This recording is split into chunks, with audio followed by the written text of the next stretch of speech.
yearly associate and partner of UC&CS meeting number 17 in the same Hotel Bristol, Mexico City. So we are going to kick off. Today's topic is the famous TPP, the Trans-Pacific Partnership. As a consequence of all of our analysis related to BRICS, Brazil, India, Russia, China, and South Africa in the Trans-Pacific Partnership, Mexico, Peru, Colombia, and Chile. We believe that the TPP is the future, in addition to other topics like the Brexit, the Silk Route, and some other topics in the consolidation of economy, inevitable. A very short video, very quick. We will ask our system coordinator, Daniel, to continue with this video to see what we are doing in this TPP.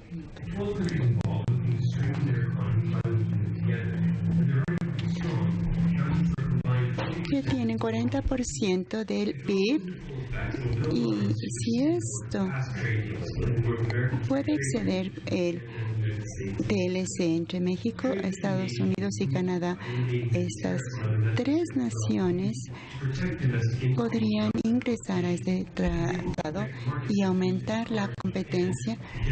Podría ayudar con las industrias de azúcar y lácteos y también en los servicios de telecomunicaciones vietnamitas. Además, puede ayudar a los negocios y todos los países deben satisfacer ciertos estándares como proteger a las especies en peligro de extinción, también abolir el trabajo infantil. La administración Obama quiere crear procesos sociales más responsables en Estados Unidos entre sus aliados. Él ha recibido falta de apoyo, que están preocupados de que esto sea malo para los trabajadores estadounidenses y están evitando que se inunde el mercado norteamericano con bienes de otros países, y también esperan tener un mejor esquema para la protección de los productos intelectuales. Miles de trabajos pueden perderse, pero después de que se puso el TLC, se crean 1 millón de trabajos cada año. Así que en realidad la economía produce mayores bienes y servicios y se va a hacer más fuerte la economía. Se ayuda a los negocios en Estados Unidos y es una fuente grande en la economía estadounidense y tiene una mayor expansión, y más de 100,000 millones de dólares están involucrados. Aunque habiendo mayor dinero, puede representar mayores problemas porque la globalización puede representar algunos retos. Tenemos también a China, que está involucrado en las pláticas. El objetivo de este tratado es contrarrestar o compensar el poder de China, y se piensa incluir a otros países como Corea del Sur, Indonesia, Filipinas, Tailandia y Colombia. El acuerdo tiene que terminarse primero con los primeros 12 países y se tienen que dar los votos positivos para la membresía. Si tienen éxito, a continuación seguirán las pláticas con Estados Unidos y China. Comparte este video si usted piensa que esto se puede ayudar. También tenemos otro video de los 10 presidentes mejores de Estados Unidos.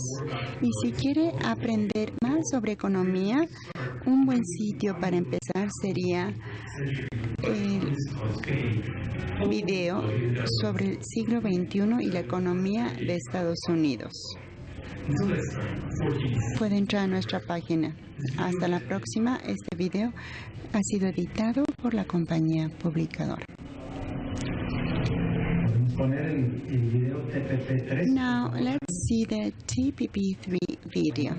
It's in Spanish, so they have both sides. Thank you.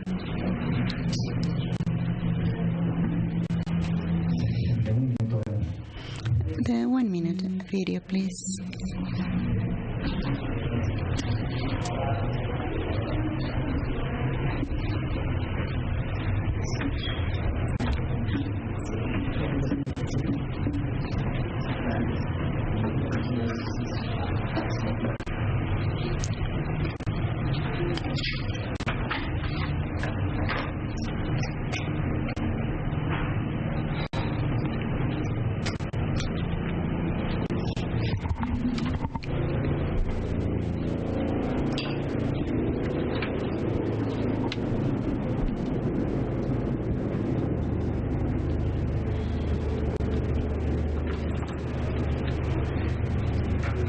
¿Listo? Bueno, aprovecho este minuto para presentar a nuestra mesa de honor.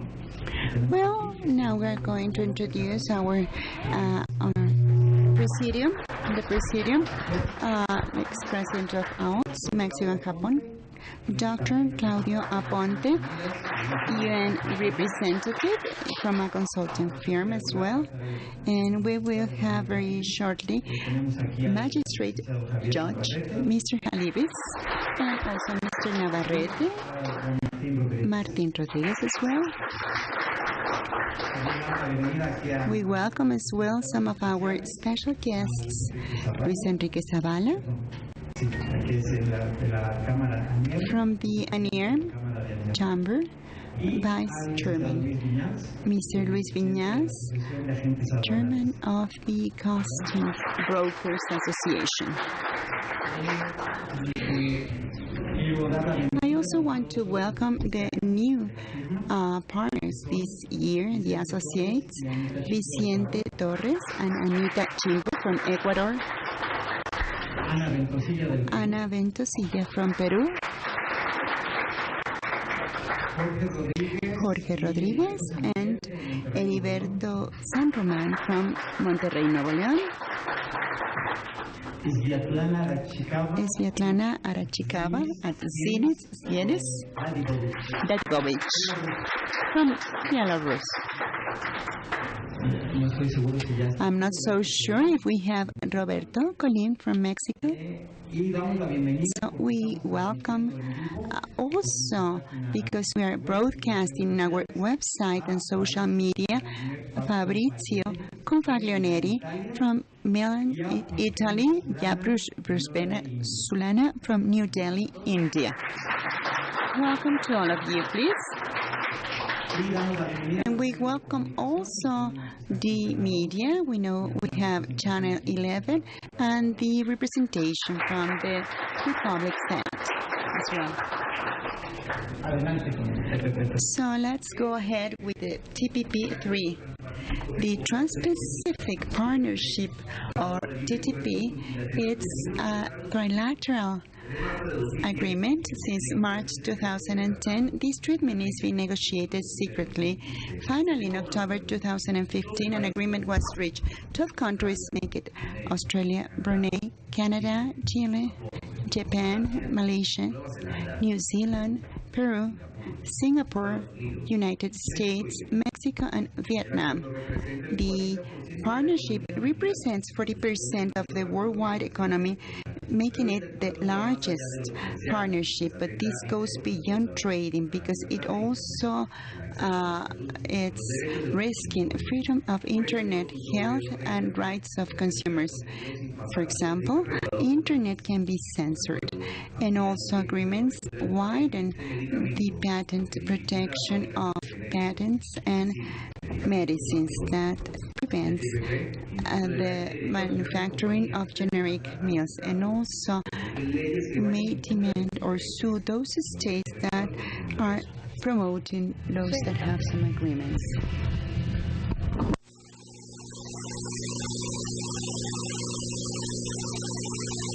Okay, so now we're going to talk about these good things, bad things that could happen with the TTP. But we cannot evade globalization. We're right here, and we can go ahead. Raimundo Rosas, please. Can you present our next speaker? Mr. López Araiza, please.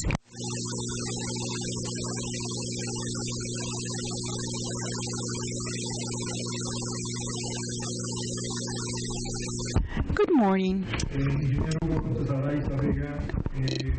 López Araiza Vega is a mechanical engineer from La Salle University.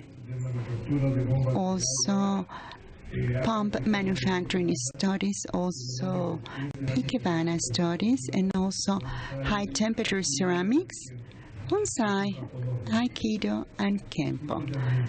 He's a Japan culture fan. He had studies in Japan. Soroban pioneer in Mexico. He has written 10 books of Soroban teaching. Ex-chairman of ex-partner internships in Japan, and also founder of Kemtu, chairman of the association Japan-Mexico Friends, and also the mathematics tournament member. He has visited Japan 20 times. An applause for Mr. Mobarak.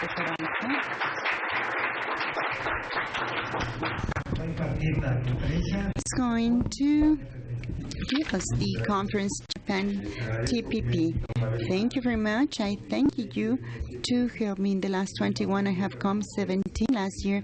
I was not able to be here, but we were in the web taking advantage of technology, and I'm with you here, and this is for me a big privilege.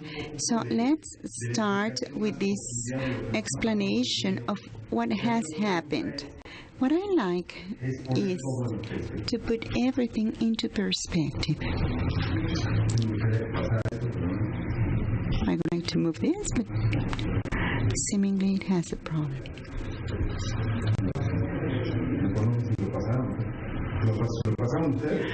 Were you able to move it? Yes, okay, we will move it. So I will just make it like, and then you do it. Otherwise, we will not understand. I will just fake that I move it. So now, let's talk about the TPP, Japan and Mexico. And that's it. First, we had a conflict a few weeks ago because we discovered that a thesis for graduation of our president was wrong because he was not putting into breaks his quotes. So there was a big scandal. So I am saying that I just copied and pasted all these sources. In addition, also the Bible, but God doesn't care if we don't copyright him.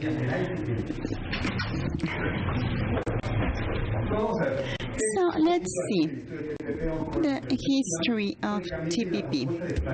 It is an expansion proposal for the strategic agreement of economic association. All the countries around the Pacific Ocean gathered about 10 years ago in Los Cabos, and these three countries, Brunei, Chile, New Zealand, and Singapore, thought that it was good to have an agreement among them, so they signed in 2005 a treaty, and then it was enacted since 2006. So this is basically how it started.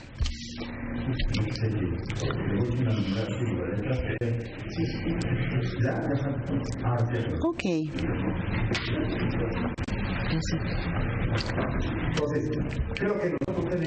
So this is a map related to our topic. This is the Pacific region.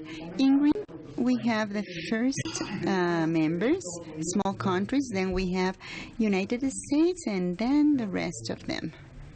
This is basically what happened. In order to have this partnership, work tables were set for 21, agriculture, customs, origin, textiles, services, investment, mobility, business mobility, trade, government, purchases, work, sanitary measures, phytosanitary obstacles, the only that they missed who you marry with.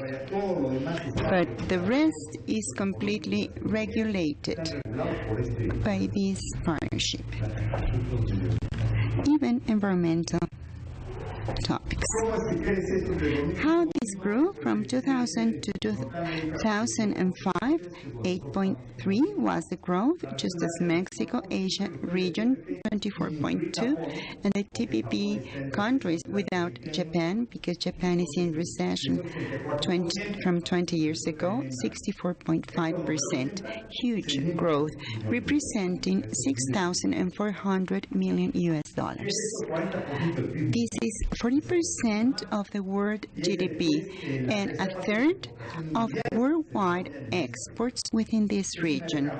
This is a potential market of 800 million inhabitants, a bigger market than North America and Europe together, and the bloc was started not by the U.S. Small countries, and then when the United States entered, the rest also entered. Why do we have to participate in the TPP? Entering the Asian Pacific region, which is the most dynamic, and link economic growth with important partners that have economic growth with India and China. They are not inside, but if I am selling China and India, then I can sell you. And also look for preferences in other regions. Also preferential access to the 11 top economies in the world. That's why Mexico wants to enter. Reciprocity in the TPP members. And also diversification of markets. I do not understand this because we have 34 trade agreements and this is just one more. So I don't understand this. Increasing the attraction of Mexico as a tourist attraction. And also placing Mexican products with a value of about $150,000 million. The possibility to export to other finished products, taking advantage of 90% of our imports of Asian Pacific are intermediate products. So we are going to import machinery to export manufactured products to the United States. 80% of our trade is with the United States and 20% with the rest of the world. So Asian and Pacific exports are nothing compared to this. So it says, don't give me, just place me where we have plenty. That's the goal of Mexico. If there's trade, we will get some. But what are the benefits for Japan? The Japanese economy will have a higher GDP of 2.5 for 2025. And they are saying this 20 years before. They want to obtain this. Earnings of the Japanese economy will double, close to 6% of their GDP during more than 10 years. Why this is completely different? Why Mexico and Japan enter? Mexico says, something will be there for me, but Japan says, I am going to obtain this. Why this is happening? The first Japanese minister is Shinzo Abe. He has been in the position for 4 years. I have already told you that they change prime minister very frequently. If he has been for years, it means that he is very good. He has not been corrupt. This is his second term. Had won more than 10 years ago, and he said, I'm going to include these 3 hours on how my economy will do. Number one, mass tax incentives to all companies so they can grow. In Japan, we have a deflation right now. things are costing less and less. For us, this would be really weird that products cost less. Then a mass monetary flexibilization of the Japanese economy. So they will introduce monetary measures to stimulate economy. I want to tell you a story. 20 years ago, we had the famous Japanese bubble crash, and to incentivize this economy, Japan started to give money to housewives so they could spend more. They spend more, and then the economy grows, and then we can move on. Guess what they did? They just saved it. And then they said, what are we going to do? In Mexico, many years ago, there was a chocolate brand called Chocomil. And for kids, we got pancholares that were fake bills. Inside this chocolate powder can, we used to play with these bills. So they printed their bills, fake bills. They gave those to housewives, and they could not save them, so they used these tickets or coupons to buy products, and then they stimulated the economy, and then they could improve late in the 90s. It didn't last too long, but that was the result of this incentive. The tax increased from 5 to 8%. VAT. And in addition to this, the third part, which is the structural reforms to increase competitiveness in Japan, and this is when they created the TPP. So Japan could sell to the United States because there's no free trade agreement with the United States. Japan is interested in the automotive market. Who has this U.S. market? The Mexicans. We sell all parts to the United States because in Japan they need to pay 2.5% of duties, and we do not have these duties. So if they have an agreement, they will sell more and their economy will improve. Remember that the Japanese economy after the war was based on 4 industries. The steel, subsidiary industries, that was the automotive, and the navy, that is already broken, and then the car industry. So the automotive industry, it's the engine of the Japanese economy. We will continue, and then we're going to analyze figures, and we will see if we can clarify this. The first 4 countries that entered are these 4. 2002, Singapore 2005, Brunei. Their economies are shown here, then United States, and then boom, the rest. As this is a partnership related to the Pacific region, I said, well, members want to trade in the Pacific region, and this will be done by ship. That's what I thought. And how we're going to compare them with the TEU, and that's the equivalent to 20 feet, which is a container that you can ship by vessels. So how many containers each country can sell? And we started to see the TEUs, and we started from Chile downwards. The top is Singapore, and this is a very small country. It is an island surrounded by the port, and in the center we have the city. So it's the port city. It was founded by the English with the purpose of having a stop in their trade with India, so they could stop there to refuel. So Brunei, they are a micro country. They have just a little oil than the United States. Compared to Singapore, they are not moving much. And even Malaysia, or compared to Japan. So here we have the small countries and the big countries.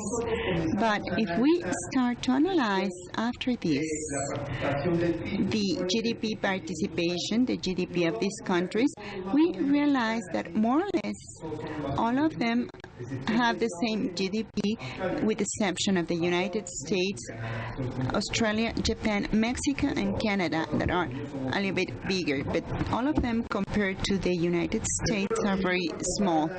And then we started to compare GDP against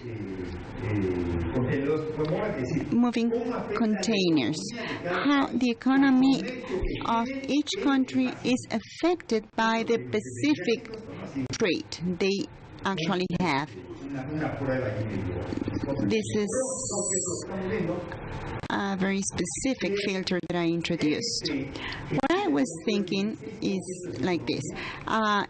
Chile, for example, 16% of its economy is related to containers that they are moving. New Zealand, 19. Singapore, 119. So they move more than what they produce, what this figure means. Brunei, 8%. United States, only 1%. And then 12, Peru, 49, Vietnam, 6%. Australia, Malaysia, 77%, sorry. Very interesting here. So why United States enters?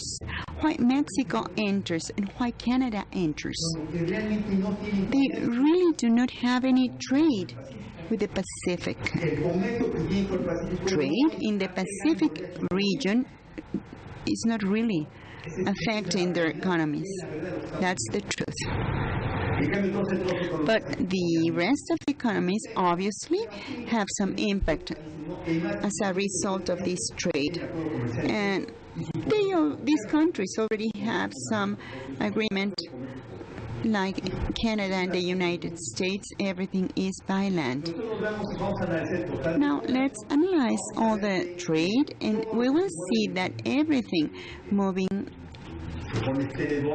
in containers is 18% among member countries, and the major ports in the TPP move most of the world trade, and the Asian Pacific moves 55% of the trade. World trade is moved right there. This is impressive, but member countries only make 20%. So this means that these have a very high potential if other countries enter.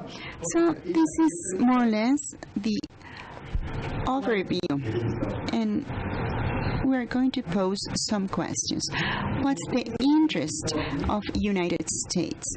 Why the United States is entering the TPP? That's my question. And here we have three experts laughing, but they will explain this.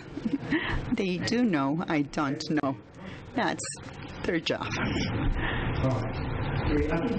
So let's see, in 2013 they wrote a document in Mexico that I already quote, saying that we have some outstanding issues before signing the agreement, and this is very interesting to see what's affecting these different countries.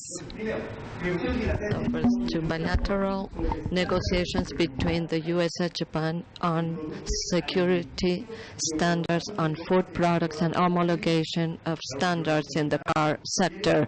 So Japan wants to enter the car sector in the U.S., and the U.S. wants to be part of the food sector in Japan. For Japan, the food sector is a national safety problem.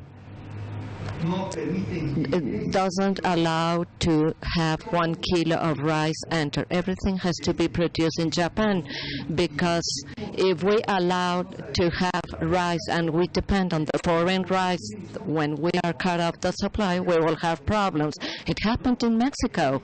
In Mexico, 60% the supply of corn depends on the U.S. The day when the U.S. closed the border, they did that before. How are we going to feed our country? So for Japan, this issue is very sensitive. Another pending issue, the lack of willingness on the side of Japan to totally abolish their tariffs on the imports of rice, wheat, beef and pork meat, dairy and sugar, because this is a matter of national safety. If they do not ensure to feed their country, they may have a very important problem. One of the political topics that are most sensitive. Well, also this is what Chile, Brunei, Singapore are openly demanding. Brunei, Singapore, they trade. And then the position of Australia to insert exceptions in the negotiation in intellectual property matters. So intellectual property is a very strong problem because all the copyrights in Mexico, piracy in Mexico is awesome. So this is what they want to protect, the harmonization of this position and their own legislation, which is in the process of having a reform. This affects the local legislation. So if we sign this, this will affect us, and we have problems in legislation. This is what Australia is saying. The stagnation of negotiation of the rules of origin with Vietnam. This country wants to include in the tariff reduction the textile products that contain fibers in China, which is not a member of TPP. They import fibers. Vietnam is a light industry that manufactures clothing, imports the fabric, only produces the clothing and exports it. So they just, this is Vietnam what is stating. And also acceptance or not from several proposals of the United States to include exceptions in the international mechanisms of dispute solution for cigarette products. Philip Morris, all the U.S. cigarette companies that have control the cigarette market worldwide, they want to protect their own interests. Well, reluctance and the insistence of the United States to include in intellectual program the terms that will allow legal protection of corporate patents of food and plant life, giving power to companies to possess the rights of intellectual property on genetic codes. Monsanto, this is the so-called company that produces transgenics. It produces a new kind of maize that can be grown using a fertilizer. If there's no fertilizer, the corn does not grow. Those are sterile plants, and the following year the seed must be repurchased in order to grow it. This is the business behind. So if they copy this from me, I will not sell, and this will not be a business. So that's why they want to have international protection in this kind of patent. Well, this is something about which is very, very sensitive. Dispute resolution clause between investors and state. Empowered by this clause, a multinational company can demand or can sue a state by demanding compensation if the investment has been affected by a government decision. When I read this, I didn't understand this. So let's suppose that here in Mexico, and we are going through this, we decide as Mexicans that the oil we will be running out of oil. It's Pemex is extracting it, and it's just about to end.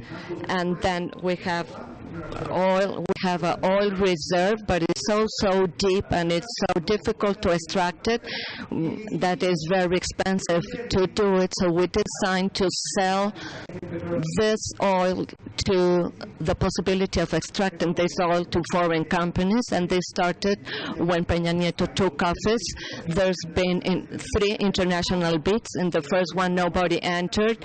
In the second one, 4 companies, and in the third bid, we have 10 companies. So they want to sell it because the administration is just about to end. If they don't sell it right now, the next administration will sell it, so they won't have any money out of this.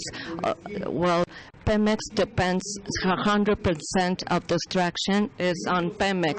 In those agreements, the ones that are signing right now, only 3% of the revenue is kept in the country.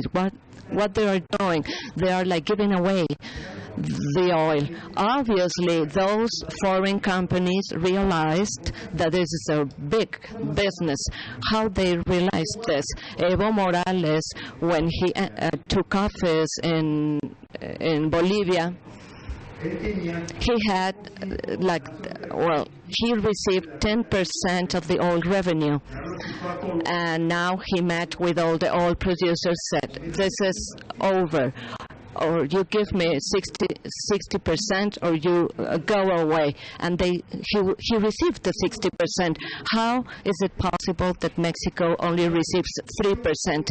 So when in the new administration, they can decide that this no longer be the 3% and will be the 20%. Or with this clause, they demand Mexico, they sue Mexico in the court, and they make Mexico to pay for taking out this concession. Ecuador, we have a representative of Ecuador, right? You have a quite complex problem. How many billions of dollars? We're talking about like $100 billion. Yes. So they tried to revoke a treaty with an international company. Ecuador sued them, and they're winning. It's winning. Sorry, they're not using the microphone. Yeah, but well, the company, well, the country is shaking. The contract represents like billions of dollars, and they can go into bankruptcy. So this affects sovereignty. Well, because of the possible jurisdiction of international arbitration courts, a country will see limited its capacity of approving laws, like defining public policy, assigning contracts, and freely bid investment contracts. It hasn't been approved. It has already been signed, and the Congress has not approved it yet. Hopefully it won't approve it. Yes. Yesterday I went to Mass, and the Gospel of San Lucas, I will read the Gospel because it reminded me about the TPP. There's Lazarus, that means the helped by God. The other one is Epulon, that means the man that eats and gives away himself a lot. The Romans were partying at all times. And the other one is Abraham, which is the patriarch who founded Israel. He's the father of all Israelis. And this is the image. This is the Epulon in the banquet, and this is Lazarus that was begging. So Jesus told the Pharisee there was a rich man that was dressed with fine clothes and have splendid banquets, and a beggar called Lazarus was covered in wounds, and he wanted to have all the leftovers that fell down from the table of the rich, and even the dogs were licking his wounds. nobody was paying attention to him. So the beggar died, and the angel stood him to Abraham. The beggar died, and he was sent to Abraham. When we die, we want to go with our mothers, but they sent him to Abraham. And the rich man also died, even though he was so rich, he also dies. And the rich was instead of Castillo when he rose his eyes, and then he saw, and he was pampering. So I'm also an Israeli, and I'm not being pampered. Why my father doesn't want me? So he shouted, "Father Abraham, please have mercy on me. I'm always your son. Send Lazarus to dip his finger in the water and refresh my tongue, because I am tortured by these flames." But Abraham answered, "Yes, my son. Remember that in your life you received goods and Lazarus received evils. So, as a consolation, you're suffering from torture." What happens if we have a son with a kind of disability is the one that we support more, and the one that is smart, we don't even pay attention to him or her. Well, Abraham said, "You have Moses and the prophets," and Abraham told him,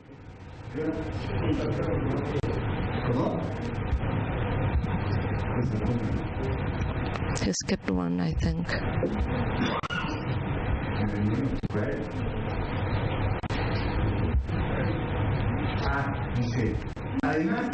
And then there's a huge abyss between us that nobody crosses from one side and from the other side. The rich is on one side, the poor is in the other side. So I beg you, Father Abraham, to send Lazarus.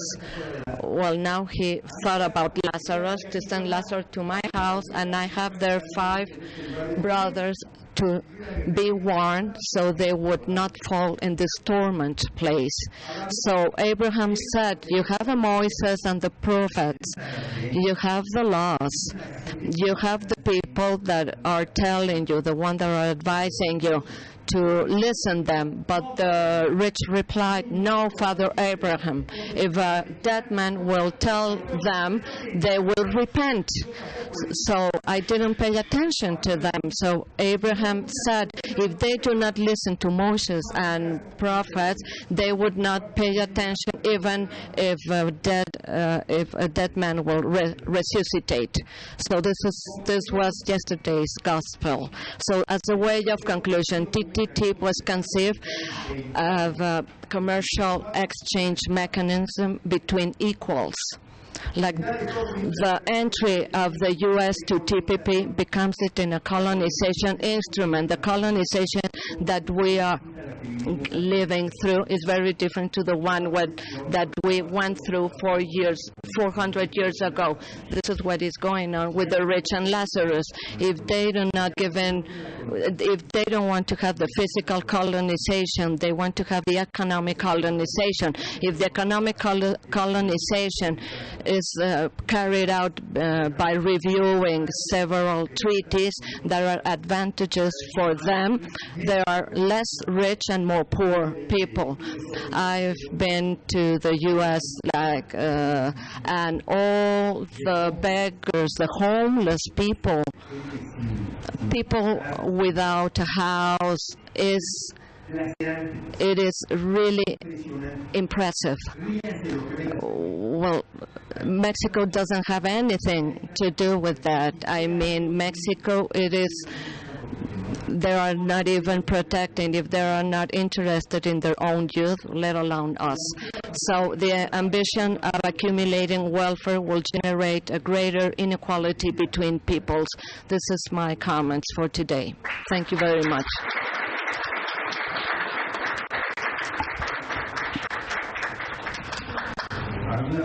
Do you have any questions or doubts? So I would like to compliment about the analogy that you gave us on of the gospel. There's a saying that you die from success. So it is possible that in the U.S., if it continues with this economic and intellectual monopolization and telecommunication monopolization, can die alone, because it is very possible that it's a Central American or South American bloc against many impositions achieved by the TPP. It is possible that also international laws may be revoked where there's abuse of international companies. So right now, with this transition, political transition in the U.S., and hopefully this won't be won by the Republicans, may suffer adaptations that the U.S. it's not, they are so positioned as the economic leaders that it's very possible that the Union of South America can affect them. And this is called died from success, when you die alone and rich. I just want to make two comments. In 2008, when the U.S. enters the TPP, guess who was the Secretary of the American state that was made by Hillary Clinton. So we see Trump as a threat, and it turns out that Hillary is also a threat. So Trump probably is not politically correct, and Hillary it is. That's why we like her. Well, and you realize in the graph I showed you, since U.S. decided to enter, the rest of the countries followed the U.S. It is like the American dream. The countries want to be as rich as the United States, and it is not the case. While we do not get rid of this American dream, this is the South American dream, and the American dream is the opium dream that of all the Americans, and that is why we have so many people without a job. This is another kind of American dream they are going through nowadays. Well, good morning. So I would like to grant recognition to Mr. Hugo López Araiza Vega for his valuable presentation in the 17th World Meeting of the UC&CS Global with Japan and TPP topic.